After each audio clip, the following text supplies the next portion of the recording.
Hi, welcome back to Rehab Therapist. This video contains a few snippets from the proceedings of the CSP, that stands for Chartered Society of Physiotherapy, annual conference held at Newport, Wales this weekend, where we presented our BNT project, that stands for Brent Neuro Rehab Transformation Project, which aims to deliver 3 hours of therapy every day for every suitable patient on the Neuro Rehab unit at Robertson Rehab Unit, where I worked as the clinical therapy lead, where I initiated and delivered this project together with the entire Robertson team. So our physio team lead, Kavita, had an opportunity to present the project at CSP conference this weekend. Let's have a look at how it went.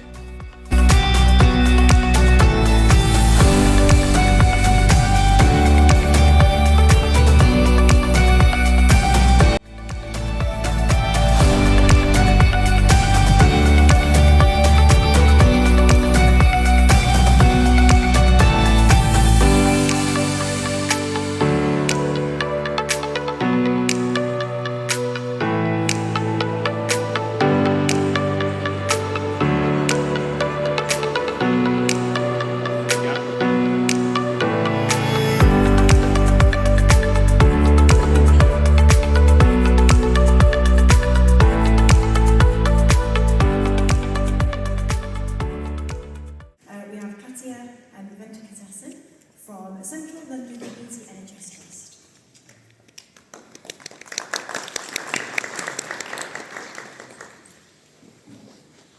Good morning, thank you for coming to my presentation.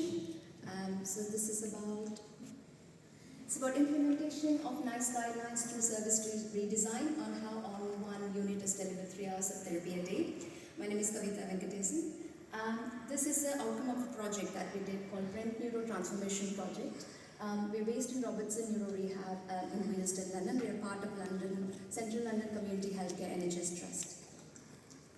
So as we know from National Guidelines 2023, it says people with motor recovery goals undergoing rehab should receive a minimum of 3 hours of phototherapy a day, and that could be delivered either by a therapist or assistants in a supervised environment or in individual form for at least 5 days or 7 days out of a week. So we used the NICE guidelines as our benchmark to start this project. We've also collected some data from SNAP. This is a data on therapy provision. So as you can see from last 5 years, the approximate average therapy provision is just over 40 minutes, whereas the current guideline says therapy need to be delivered for 180 minutes a day. But this data didn't include the days when the therapist or patient were not available, so it is only included on the days when therapy was provided. Our benchmark to start this project.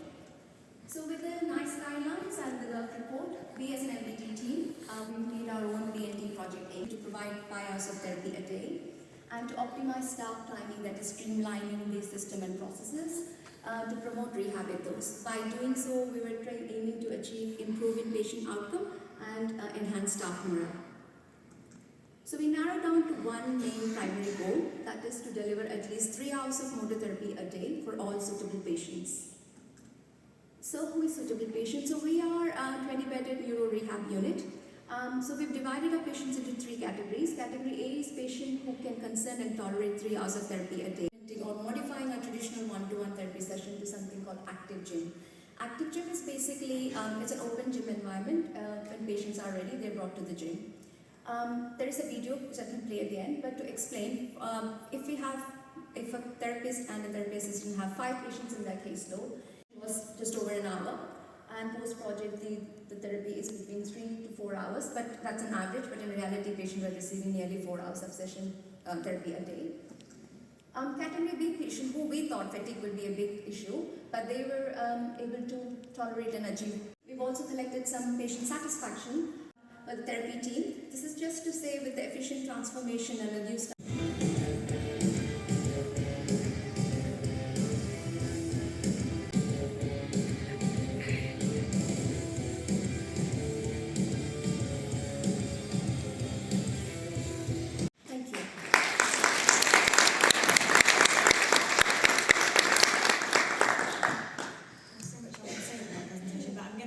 Questions in the room?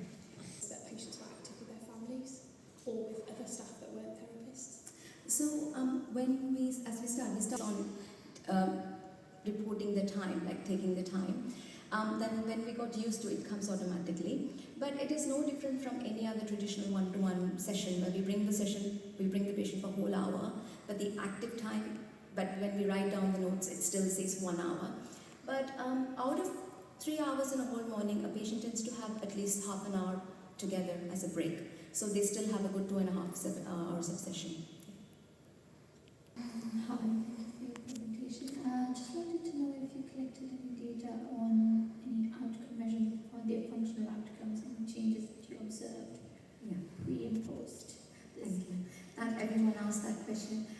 I've seen effects on patient outcome and early discharges, but that's in the project in making now. So there's further two more projects on the way, but not in this one. We had one last question just at the back, gentleman in the white. You spoke about categorising patients into patients who you thought could tolerate the 3 hours and who may or may not be appropriate. Did you find that any of the patients, after putting them in sort of category A, after doing those 3 hours, became quite fatigued? And how did you manage sort of post-stroke fatigue? It's interestingly, fatigue is also they are in an open environment, they see each other, and they've given a lot of rest period. And so we are not in a rush to complete the session in 1 hour. So they have a lot of rest period as well. That is not a big issue, but yes, there might be 1 or 2. And for those, we have reserved the afternoons for one-to-one sessions. Such a great example of AH transformation. Like you said, you've created 6,000 more rehab hours a week with no funding, just from that transformation. Yeah, that's just a rough estimation. Yeah, which is brilliant. Right, thank you so much. Thank you.